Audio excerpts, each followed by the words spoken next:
Now very pleased to be joined for some pregame salutations by Coach Sal, John Salavantis. And Coach Sal, I want to start right away with the running back situation. No Don Jackson. He's at 200 yards in his last two games. Just how much do you think we'll see a different offensive look with Sean Thomas Erlington in there? Well, the loss of Don Jackson is regrettable, but I hope they'll not get away from the run game. I mean, you've got three Canadian backs back there, Early, as you mentioned, and Irons and Bennett. Those guys can run the rock. All they've got to do is continue to make the calls. There'll be times when they won't get much on the run, but when it becomes the fourth quarter, you will be happy that you ran the ball in the first quarter. So I hope they just stay with the run and not get away from it. Coach, we got Jeremiah Masoli, who's been passing the ball as good as anybody right now. What kind of things do you think have been contributing to his success it's allowing him to go for 300 yards and throw for multiple touchdowns in the last few games? What do you think is the key to his success? Well, Courtney, as you know, you can't turn the ball over. And that's where Masoli has done such a great job. He continues to throw the passes necessary, but at the same time, he puts the ball in places where the defensive back has a very difficult time trying to get in between the receiver and the ball. So, to me, Jeremiah Masoli is a very cerebral quarterback. And I don't think a lot of people recognize the fact that he can think his way through a game. I mean, we call it game management or whatever you want to put a label on it. But the fact is, he can make all of the throws, and he makes the throws in the proper place. So, to me, that's what is so good about Jeremiah right now. Yeah, this will be Jeremiah Masoli's 50th career CFL game and 26 and 23 in his previous 49. Coach, you want to stick on offense, and on the offensive line, Jordan Murray back at left tackle, John Yarborough back at center, Coulter Woodmansey moves over to right guard. We've seen this before, but we haven't seen the consistency of this offensive line from week to week. What do you think of the guys who are lining up in front of Masoli tonight? Well, I think it's probably the strongest line we've had in some time. With Sirocco out, Woodmansey has had to move over and play at the center position where Yarborough had played there previously. So with Murray back and Yarborough in there, I think we now have the strongest possible offensive line. And believe me, in tonight's game, I really think this game will be made and won up front. And I mean that on both sides of the ball, offense and defense. So I think this gives the Cats the very best they could hope for at this late time.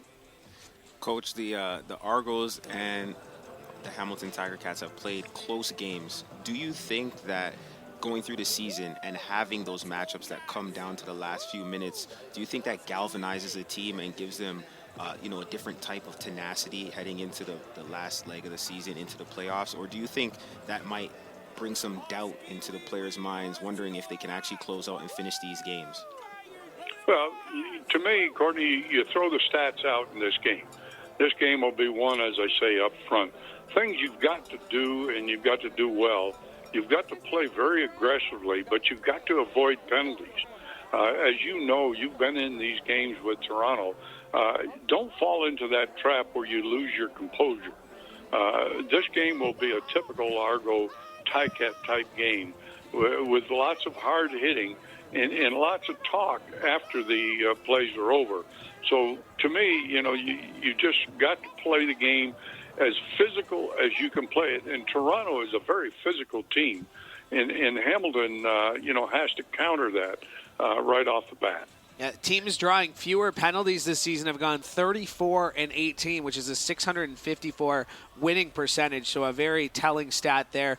Coach, defensively, Des Lawrence in that secondary. He doesn't have a whole lot of experience. He's got a, tough. He's not directly replacing Frankie Williams, who's missed the number of games, but he's definitely having an impressive season. What do you attribute that to? Do you look at the experience of the guys around him and say, well, yeah, I mean, he should be putting up numbers like this? Well, as Courtney will tell you, the free safety, the deep man in the middle, has to coordinate those four guys up in front of him. And if you include the linebackers, all seven guys up in front.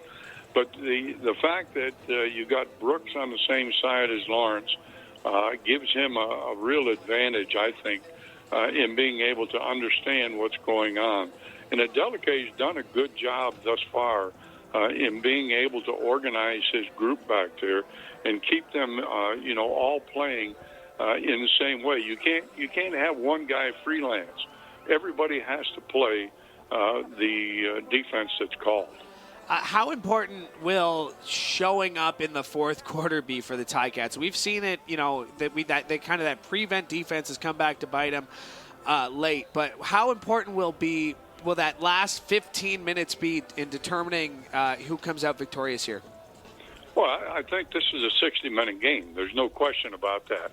When you see the way these teams have played in the past and the lateness of scores that has contributed to wins or losses for both teams, the fact that you have to play all 60 minutes has to be very, very apparent from the beginning. And normally we would like to see Hamilton go out and score real early and take that home crowd out of the game, But with a large number of Ticat fans in the stands, that won't be the case. The early score will just encourage the Ticat fans, and hopefully, as it gets to the fourth quarter, those fans will be the difference in the ballgame. Should be a great atmosphere at Toronto. Should make for a great one. Coach Sal, always appreciate you checking in. Thank you so much for doing this. Well, nice talking to you guys. Have a good one.